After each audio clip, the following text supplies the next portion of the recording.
आम्ही राजू लटकरांच्या संपर्कात होतो। राजू लटकरांना मी भेटून 2:30 वाजता कलेक्टर ऑफिसमध्ये आलो। ते 2:45ला तिथं पोहोचणार होते। 2:35 हा सगळा स्थित्यंतर झालेला आहे। आणि फक्त हे बघा, मी मधुरिमा राजेंना सुद्धा विनंती करायला केली होती की तुम्ही माघार घेऊ नका। महाराज स्वतः मी विनंती करतोय म्हणल्यानंतर, मी थांबवतोय म्हणल्यानंतर महाराज स्वतः आले आणि त्यांनी सांगितलं की लोकशाही ही जिवंत राहिली पाहिजे, माझ्या उमेदवारी नाही असं त्यांनी मला सुनावलं। त्या सुनावण्यामागची ही सगळी हिस्ट्री आहे, हे कारण आहे। काही ठरवून झालेलं नाही। एक राजू लटकरांच्या वडिलांचा फोन ही उमेदवारी बदलायला कारणीभूत ठरलेली आहे।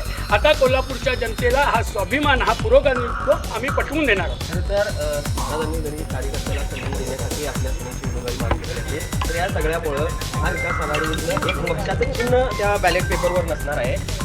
हे महाराजांना मी जेव्हा समजून सांगितलं तर महाराज असं म्हणाले की चिन्हापेक्षा विचार महत्त्वाचा आहे आणि वैचारिक आपण लढाई जिंकू। तुम्हाला येत्या 2-3 दिवसामध्ये स्वतः शाहू महाराज, जर काँग्रेसनं राजू लटकर यांची उमेदवारी जाहीर केली तर स्वतः महाराज हे या इलेक्शनमध्ये गल्लोगल्ली किंवा सगळ्या लोकांच्यामध्ये प्रचार करतील, मधुरिमा करतील, मालोजी राजे करतील। याच्यामध्ये उमेदवारी पाठवण्यामध्ये कुठलाही डिफरन्स ऑफ ओपिनियन नाही। पूर्वमध्ये उत्तर विधानसभेमध्ये सुरुवातीला राजेश लटकर यांची उमेदवारी जाहीर झाली होती, पण काही अपरिहार्य कारणांमुळे ती उमेदवारी बदलली गेली आणि मधुरिमा राजे यांची उमेदवारी जाहीर झाली। उमेदवारी अर्ज भरताना राजू लटकर यांनी उमेदवारी अर्ज अपक्ष म्हणून भरला होता, तो त्यांनी मागं घ्यावा विनंती करण्यासाठी स्वतः शाहू महाराज, मालोजी राजे आणि मधुरिमाजी 1 तारखेला त्यांच्या घरी भेटायला गेले होते। त्या भेटायला गेलेले होते त्यावेळी त्या इनसाईड स्टोरीमध्ये मी स्वतः उपस्थित होतो। सगळी चर्चा झाल्यानंतर राजू लटकर यांचे वडील भरत लटकर, जे सामाजिक कार्यामध्ये अग्रेसर असतात, त्यांनी महाराजांना एक प्रश्न विचारला की माझ्यासारख्या मुलाला या जनतेला न्याय महाराज देतील का, शाहू महाराज देतील का? कारण शाहू महाराजांची आणि महाराजांच्या गादीची ख्याती आहे की सामान्य कार्यकर्त्याला न्याय देण्याची। जर यावेळी तुम्ही मला न्याय दिला नाही तर कोल्हापूरचा पुरोगामी विचार कुठेतरी दबला जातोय का, असं त्यांनी वक्तव्य केलं होतं।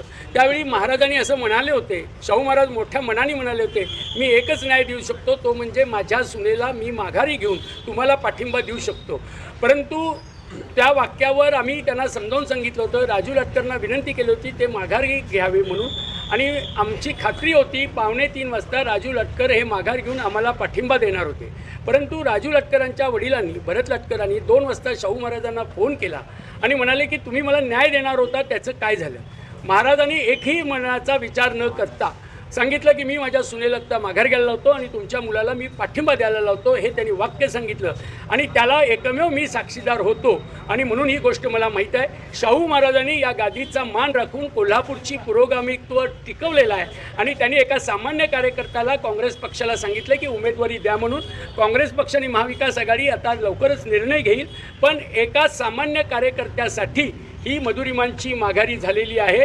एवढा मोठा निर्णय फक्त महाराजच घेऊ शकतात, हे शाहू महाराजांची गादीच घेऊ शकते, हे जनतेला कळणं अत्यंत महत्त्वाचं आहे।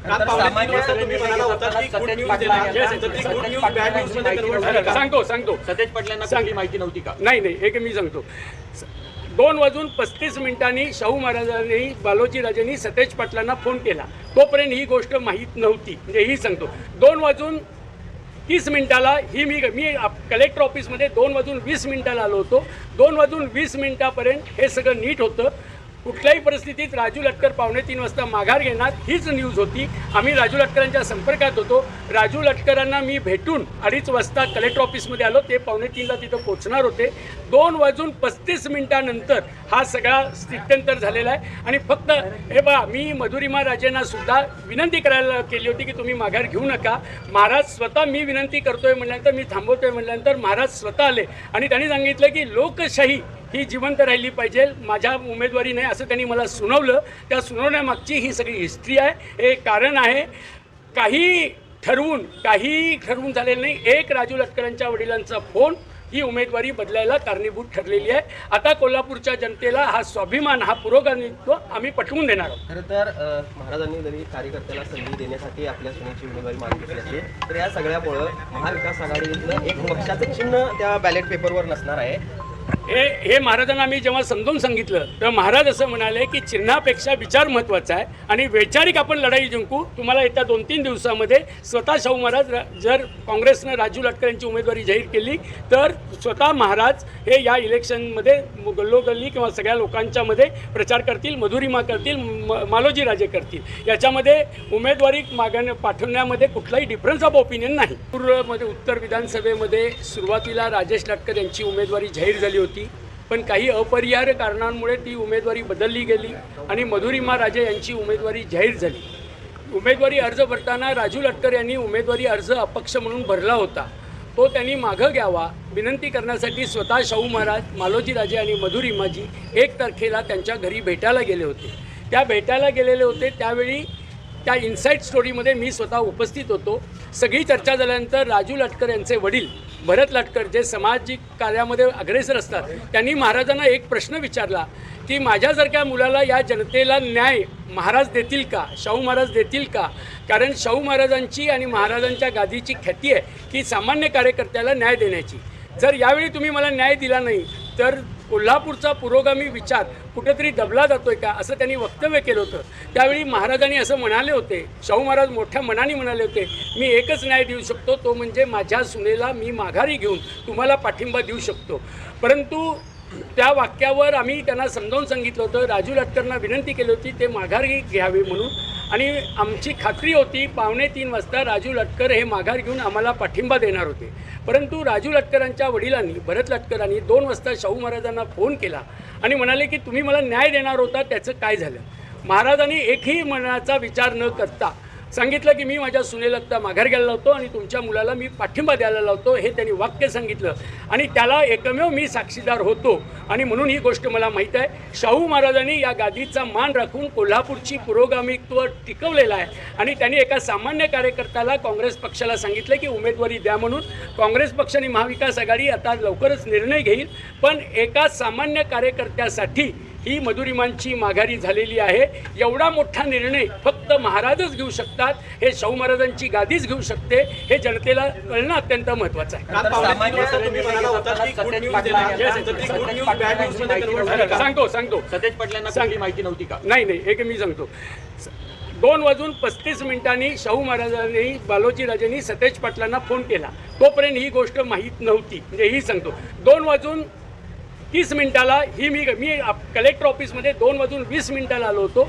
2:20 हे सगळं नीट होतं. कुठल्याही परिस्थितीत राजू लटकर 2:45 वाजता माघार घेणार हीच न्यूज होती. आम्ही राजू लटकरांच्या संपर्कात होतो. राजू लटकरांना मी भेटून 2:30 वाजता कलेक्टर ऑफिसमध्ये आलो. ते 2:45 तिथं पोहोचणार होते. 2:35 नंतर हा सगळा स्थित्यंतर झालेला आहे. आणि फक्त हे बघा, मी मधुरिमा राजेंना सुद्धा विनंती करायला केली होती की तुम्ही माघार घेऊ नका. महाराज स्वतः मी विनंती करतोय म्हटल्यानंतर, मी थांबवतोय म्हटल्यानंतर महाराज स्वतः आले आणि त्यांनी सांगितलं की लोकशाही ही जिवंत राहिली पाहिजे, माझ्या उमेदवारी नाही असं त्यांनी मला सुनावलं. त्या सुनावण्यामागची ही सगळी हिस्ट्री आहे, हे कारण आहे. काही ठरवून झालेलं नाही. एक राजू लटकरांच्या वडिलांचा फोन ही उमेदवारी बदलायला कारणीभूत ठरलेली आहे. आता कोल्हापूरच्या जनतेला हा स्वाभिमान, हा पुरोगामित्व आम्ही पटवून देणार आहोत. खरं तर महाराजांनी जरी कार्यकर्त्याला संधी देण्यासाठी आपल्या सुनेची उमेदवारी मागितली असेल तर या सगळ्यामुळं महाविकास आघाडीतलं एक पक्षाचं चिन्ह त्या बॅलेट पेपरवर नसणार आहे. हे महाराजांना मी जेव्हा समजावून सांगितलं तर महाराज असं म्हणाले की चिन्हापेक्षा विचार महत्त्वाचा आहे आणि वैचारिक आपण लढाई जिंकू. तुम्हाला येत्या 2-3 दिवसामध्ये स्वतः शाहू महाराज जर काँग्रेसनं राजू लटकर यांची उमेदवारी जाहीर केली तर स्वतः महाराज हे या इलेक्शनमध्ये गल्लोगल्ली किंवा सगळ्या लोकांच्यामध्ये प्रचार करतील, मधुरिमा करतील, मालोजी राजे करतील. याच्यामध्ये उमेदवारी पाठवण्यामध्ये कुठलाही डिफरन्स ऑफ ओपिनियन नाही.